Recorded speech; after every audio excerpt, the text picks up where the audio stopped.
Hello all ಎಲ್ಲರಿಗೂ ನಮಸ್ಕಾರ. Welcome back to my YouTube channel. I hope ಎಲ್ಲರೂ ಚೆನ್ನಾಗಿದ್ದೀರಾ ಅಂತ ಅಂದ್ಕೊಳ್ತಾ ಇದ್ದೀನಿ. ಎಲ್ಲರಿಗೂ wishing you very happy Dasara. ನಾನು ಅಪ್ಲೋಡ್ ಮಾಡೋ ಅಷ್ಟರಲ್ಲಿ ದಸರಾ ಆಗೋಗ್ಬಿಟ್ಟಿರುತ್ತೆ ಹಬ್ಬ. But it's fine. ನಮ್ಮ ಮನೇಲಿ ಇವತ್ತು ನಾವು ಆಯುಧ ಪೂಜಾ ಸೆಲೆಬ್ರೇಟ್ ಮಾಡ್ತಾ ಇದ್ದೀವಿ.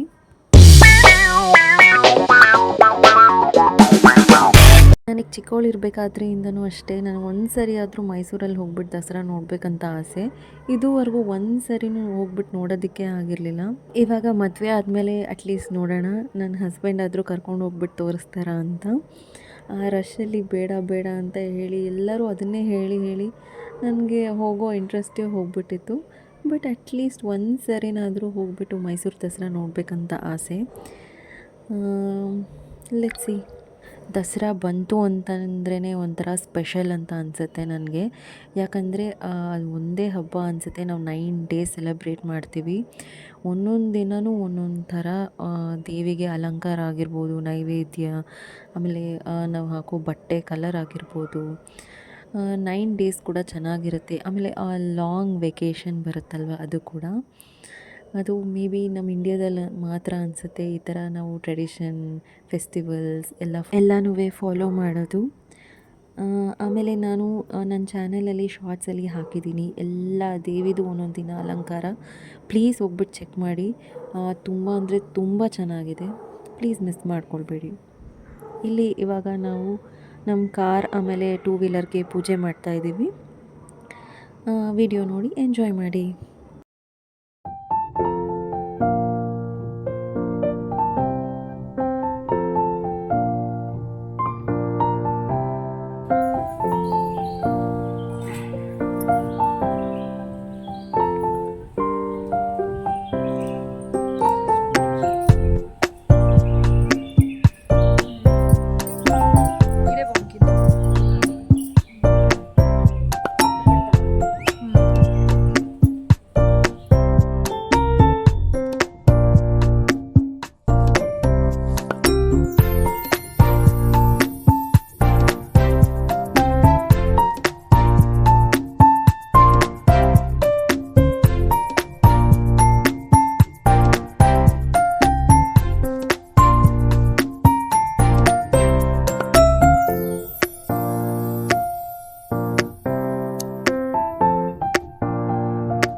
ಫೈನಲಿ ಪೂಜೆ ಎಲ್ಲ ಮುಗಿಸಿದ್ವಿ.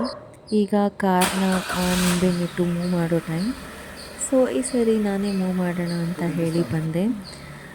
ನಾನು ಕಾರ್ ಕಲ್ತಿದ್ದು ಕೂಡ ಒಂದು ಸ್ಟೋರಿನೇ ಇದೆ. ನನಗೆ 4 ವೀಲರ್ ಕಲಿಯೋದಕ್ಕೆ ಇಷ್ಟ ಇರಲಿಲ್ಲ. ಬಿಕಾಸ್ ಅದು ನಂಗೆ ತುಂಬ ಅಂದರೆ ತುಂಬ ಕಷ್ಟ ಅಂತ ಅನಿಸ್ತಿತ್ತು. ಆ ಟೈಮಲ್ಲಿ ನಮ್ಮ ಡ್ಯಾಡಿನೇ ನಂಗೆ ಧೈರ್ಯ ಕೊಟ್ಟು ಕಲಿ ಕಲಿ ಕಲಿ ಅಂತ ಹೇಳಿ ಕಲಿಸಿದ್ದು.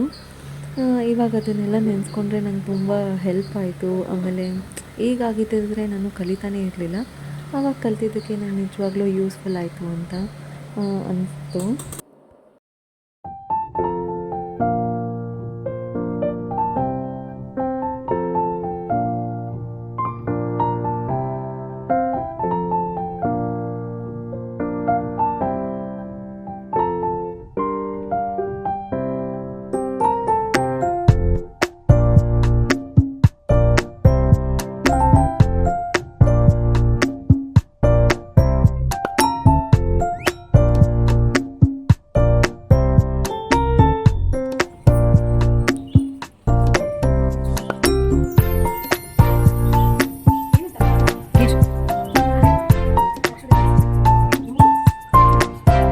ಎಲ್ಲಿ ಬಂದು ಓದಾಡಿದ್ನಿ ಅಲ್ಲಿ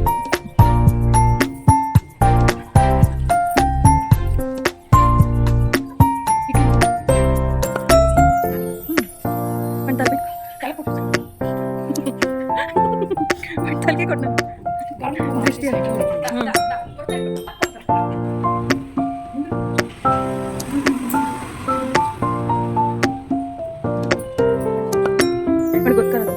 ನನಗೆ ಗಾಡಿಗೆ ಎದ್ದು ನಾನು ಪಾಪಾಯ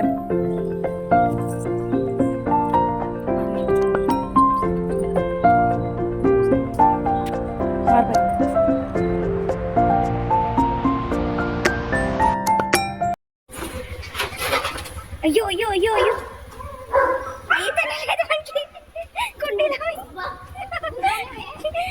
ఎత్తుకొనేస్తాను ఇంకా తిరగా తిరగా అంట తిరగా నా చొక్కి ఎంత సరి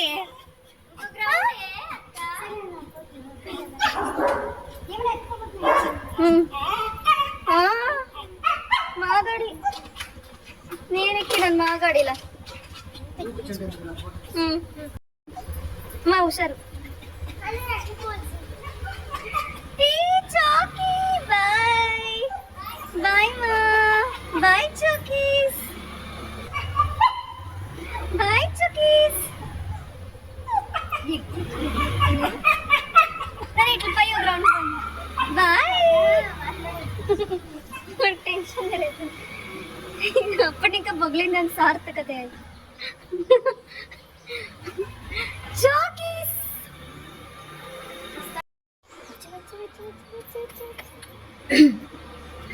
చాకీ కనిపిస్తానులే చాకీ చాకీ చాలా అంతేనా అంటా ఉన్నాడు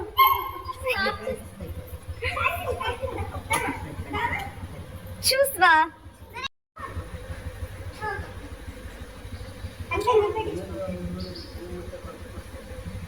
సరే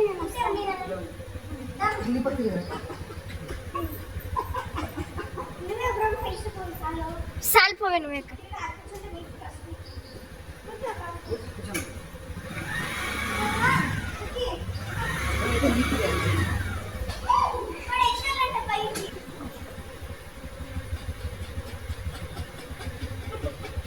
పద పదమ్మా ఎవరికేటి ముందర పోవే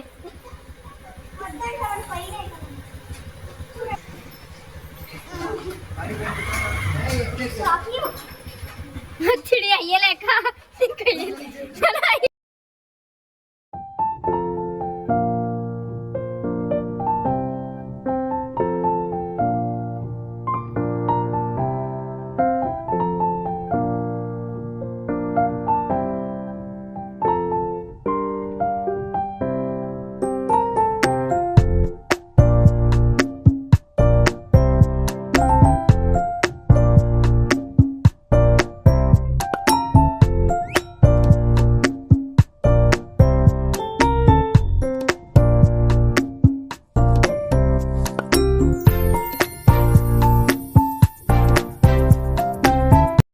ಪೂಜೆ ಎಲ್ಲ ಮುಗೀತು. ಪೂಜೆ ಎಲ್ಲ ಮಾಡಿ ಗಾಡಿಯಲ್ಲಿ ನಮ್ಮ ಜಾಕಿನ ರೌಂಡ್ ಕರ್ಕೊಂಡು ಹೋಗಿ ಅವನ್ನ ಖುಷಿಪಡಿಸಿ ಹಾಗೆ ಸ್ವಲ್ಪ ಫೋಟೋ ಶೂಟ್ಸ್ ಎಲ್ಲ ಮಾಡಿಕೊಂಡು ಮನೆಗೆ ಬಂದು ಸ್ವಲ್ಪ ರೆಸ್ಟ್ ಮಾಡಿದ್ವಿ. ಆಮೇಲೆ ಸ್ವಲ್ಪ ಹೊತ್ತಾದಮೇಲೆ ಏನಾದರೂ ಸ್ನ್ಯಾಕ್ ತಿನ್ಬೇಕನ್ನಿಸ್ತು. ಸೊ ಈ ಥರ ನಾವು ಗಾರ್ಲಿಕ್ ಬೇಲ್ನ ಮಾಡ್ಕೊಂಡು ತಿಂದ್ವಿ. ಇದು ಒಂದು ಕ್ವಿಕ್ ಸ್ನ್ಯಾಕ್. ನೀವು ಕೂಡ ಈ ರೆಸಿಪಿನ ನೋಡ್ಕೊಳ್ಳಿ. ಯಾವಾಗಾದರೂ ನಿಮಗೆ ಏನಾದರೂ ತಿನ್ನಬೇಕು ಖಾರವಾಗಿ ಅಂತ ಅನಿಸುತ್ತಲ್ವ, ಆವಾಗ ನೀವು ಮಾಡ್ಕೊಂಡು ತಿನ್ನಿ. ತುಂಬ ಟೇಸ್ಟಿಯಾಗಿರುತ್ತೆ. ನಾವು ಇದ್ರ ಜೊತೇಲಿ ಪೀನಟ್ಸ್ನ ಕೂಡ ಫ್ರೈ ಮಾಡ್ಕೊಂಡು ತಿಂತೀವಿ. ನಿಜವಾಗ್ಲೂ ರೆಸಿಪಿ ತುಂಬ ಅಂದರೆ ತುಂಬ ಈಸಿ, ಟೇಸ್ಟ್ ಮಾತ್ರ ಸೂಪರ್ ಹಿಟ್. ಈ ಥರ ಕಡಲೆಪುರಿ ಇರುತ್ತಲ್ವ, ಅದಕ್ಕೆ ನಾನು ಮಿಕ್ಸಿಗೆ ಹಾಕಿದ್ದೀನಲ್ವ, ಅದನ್ನೆಲ್ಲ ಹಾಕ್ಕೊಂಡು ಸ್ವಲ್ಪ ತುಪ್ಪ, ಅದು ಎಣ್ಣೆ ಅಲ್ಲ ತುಪ್ಪ, ಅದನ್ನು ಹಾಕ್ಕೊಂಡು ಕಡಲೆಪುರಿಗೆ ಮಿಕ್ಸ್ ಮಾಡಿ ಮೇಲೆ ಪೀನಟ್ಸ್ನ ಹಾಕಿ ಸರ್ವ್ ಮಾಡಿದ್ರೆ ಈಸಿ ಸ್ನ್ಯಾಕ್ ರೆಡಿ. ಈ ಸರ್ತಿ ನಾನು ಬಂದಿದ್ದೀನಿ ಅಂತ ನಮ್ಮ ಮಮ್ಮಿ ಮನೇಲಿ ಒಬ್ಬಟ್ಟು ಮಾಡಿದರು. ಯಾಕಂದರೆ 9 ಡೇಸಿಂದ ಅವರು ಯಾವುದೇ ಸ್ವೀಟ್ನ ಮಾಡಿರಲಿಲ್ಲ. ಯಾಕಂದರೆ ನಮ್ಮ ಮನೇಲಿ ಯಾರೂ ಸ್ವೀಟ್ ತಿನ್ನೋದಿಲ್ಲ, ಒಬ್ಬಟ್ಟು ಮಾತ್ರ ನೀಟಾಗಿ ಎಲ್ಲರೂ ತಿಂತಾರೆ. ಸೊ ಅದರಿಂದ ಲಾಸ್ಟ್ ಡೇ ಆಗಿತ್ತು. ಆಮೇಲೆ ಎಲ್ಲನೂ ನಮ್ಮ ಮನೇಲಿ ಪೂಜೆ ಆಗಿದ್ದರಿಂದ ನಮ್ಮ ಮನೇಲಿ ಒಬ್ಬಟ್ಟು ಮಾಡಿದ್ರು. ನಾವು ಸ್ನ್ಯಾಕ್ ಕೂಡ ತಿಂದು ತುಂಬ ಖಾರ ಅಂತ ಅನಿಸ್ತಿತ್ತು. ಆಮೇಲೆ ನಾವು ಸ್ವೀಟ್ ತಿಂದಿದ್ದಕ್ಕೆ ಅದು ಒಂಥರ ಬ್ಯಾಲೆನ್ಸ್ ಕೂಡ ಆಯಿತು. ನಾವು ನಮ್ಮ ಮನೇಲಿ ಈ ಥರ ಹಬ್ಬನ ಸೆಲೆಬ್ರೇಟ್ ಮಾಡಿದ್ವಿ. ಐ ಹೋಪ್ ಈ ವಿಡಿಯೋ ನಿಮಗೆ ಇಷ್ಟ ಆಯಿತು ಅಂತ ಅನಿಸುತ್ತೆ. ಇಷ್ಟ ಆಗಿದ್ದರೆ ಪ್ಲೀಸ್ ಒಂದು ಲೈಕ್ ಆಮೇಲೆ ಸಬ್ಸ್ಕ್ರೈಬ್ ಕೂಡ ಮಾಡಿ. ನಾನು ನಿಮಗೆ ಮುಂದಿನ ವ್ಲಾಗಲ್ಲಿ ಸಿಗ್ತೀನಿ. ಬರಲಾ? ಬಾಯ್.